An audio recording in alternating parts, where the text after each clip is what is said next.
Hi hello అందరికీ నమస్తే. This is Sangeetha. Welcome to my channel Geetha Ritu vlogs. ఈరోజు నేను హెల్దీ అయిన రెసిపీ చూపించబోతున్నానండి. అంత హెల్దీ అంటే మీ అందరికీ తెలిసిందే, మంచి పెసరట్టు చాలా బాగుంటుంది కదా.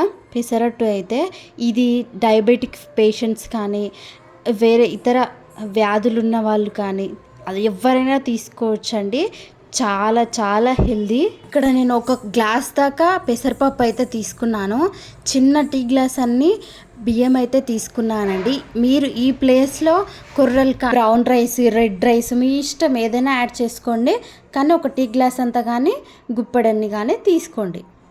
ఇందులోనే మెంతులు ఒక స్పూను అండ్ శనగపప్పు 2 స్పూన్లు అయితే తీసుకున్నానండి. 2 సార్లు వాష్ చేసుకొని నైట్ నానబెట్టుకొని మార్నింగ్ అయితే మిక్సీ చేసుకోవాలండి. పెసర్లలో high protein and fibre, nutritional fat values అయితే చాలా ఉన్నాయి. So potassium, magnesium and iron కూడా చాలా బాగుంటాయి అన్నమాట. ఇందులో పుష్కలంగా ఉంటాయి. సో మీ పిల్లలకు, డయాబెటిక్ పేషెంట్స్కి, బీపీ పేషెంట్స్కి ఎవరికైనా ఈ రెసిపీ పెట్టొచ్చండి. చాలా బాగుంటుంది. అండ్ చిన్న పిల్లలు కూడా చాలా ఇష్టంగా తినే రెసిపీ కదా. అండ్ కొందరికి ఇది నచ్చకపోవచ్చు. పెసరట్టు ఉప్మా కూడా చేసుకుంటారు. సో పెసరట్టు ఉప్మా నాకు అంత ఇష్టం ఉండదు. ఉప్మా అది అంత టేస్టీగా అనిపించదు.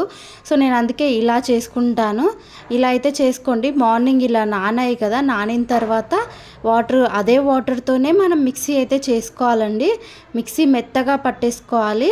అందులోనే పచ్చిమిర్చి, కావలసినంత ఉప్పు, జీలకర్ర అండ్ అల్లం కూడా వేసుకుంటారండి, పచ్చి అల్లము.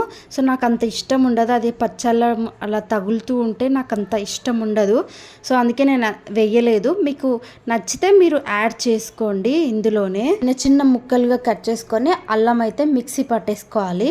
అల్లం ఎందుకు వేయట్లేదు అంటే అది అక్కడక్కడ పార్టికల్స్గా ఉండిపోతుంది. అందుకనే నాకు అంత నచ్చదు కాబట్టి నేనైతే వేసుకోలేదు. అందులోనే కొత్తిమీర, మీ దగ్గర ఉంటే పుదీనా కూడా వేసుకోండి, బాగుంటుంది. నా దగ్గర పుదీనా లేదు.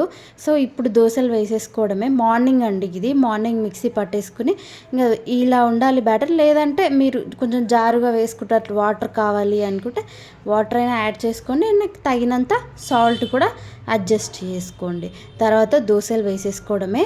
ఇందులో high protein, fibre, magnesium, iron వంటి న్యూట్రిషనల్ వాల్యూస్ చాలా హై ఉంటాయండి. సో ఆ ఇంట్లో మా మామయ్యకి అయితే షుగర్ పేషెంట్ కాబట్టి ఎప్పుడు దోశలు వేసినా తన కోసం ఈ పెసరట్టు అయితే నానబెడుతూ ఉంటాము. సో తన కోసమే చేస్తాం మ్యాక్సిమం. అండ్ మేము కూడా తింటాం అనుకోండి. ఇలాగే ప్యారలర్గా చట్నీ కూడా ప్రిపేర్ చేశాను. అది వీడియో తీయడం మర్చిపోయానండి. మీకు ఈ రెసిపీ కావాలి, చట్నీ రెసిపీ అంటే నా కామెంట్ బాక్స్లో షేర్ చేయండి. కంపల్సరీ మీకు వీడియో చేసి పెడతాను. ఓకే, ఇప్పుడైతే దోశలు వేసేసుకుంటున్నానండి. చాలా బాగా వచ్చాయి దోశలు అయితే. మా హస్బెండ్ ఆఫీస్కి వెళ్ళిపోతున్నారని చెప్పేసి తనకైతే దోశలు వేశాను. ఇది నా కోసం వేసుకుంటున్నాను అనమాట. చాలా బాగా వచ్చాయి దోశలు అయితే. సో మీరు కూడా ఇంట్లో ట్రై చేసి ఎలా ఉంది ఏంటి అనేది కమెంట్ బాక్స్లో షేర్ చేయడం అస్సలు మర్చిపోకండి. ఇలాంటి వీడియోస్ ఇంకా కావాలంటే కమెంట్ బాక్స్లో షేర్ చేయండి. అండ్ లైక్ చేయడం అస్సలు మర్చిపోకండి. అండ్ సబ్స్క్రైబ్ చేసుకోవడం అస్సలు అండ్ నా ఇన్స్టాగ్రామ్ హ్యాండిల్ని కూడా నేను లింక్ అనేది ఇచ్చాను. సో మీరు అక్కడ వెళ్ళి ఇన్స్టాగ్రామ్ని కూడా ఫాలో చేసేయండి. అండ్ నా రెసిపీ ఎలా ఉందో కూడా నాకు కామెంట్ చేసి, ఖచ్చితంగా నాకు కామెంట్ చేసి చెప్పండి. దీనిపైనే అల్లం చట్నీ, రకరకాల చట్నీలు, ఏ చట్నీ చేసుకున్నా చాలా టేస్టీగా ఉంటుంది. నాకు ఇష్టమైన రెసిపీ కూడా పెసరట్టు.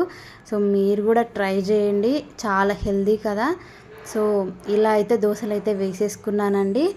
దానిపైన ఆనియన్స్ కూడా వేసుకోండి, లేదంటే ఎగ్ దోశ ఇట్లా ఇవి కూడా వేసుకుంటే బాగుంటుంది, టేస్ట్ చాలా బాగుంటుంది. మీరు చట్నీ కోసం కమెంట్ చేయండి. ఒకవేళ వీడియో చేసి నేను కంపల్సరీ పెడతాను. కొంచెం డిఫరెంట్గానే చేస్తాను. చాలా బాగుంటుంది చట్నీ ఇందులోకు. అండ్ అల్లం చట్నీ కూడా చాలా బాగుంటుంది దోశలకు. సో ఒకసారి మీరు ట్రై చేసి ఎలా ఉంది ఏంటి అనేది కమెంట్ బాక్స్లో షేర్ చేయండి. అండ్ ఈ వీడియో మీకు నచ్చినట్లయితే లైక్ చేసి సబ్స్క్రైబ్ చేసుకోవడం అస్సలు మర్చిపోకండి. Thanks for watching.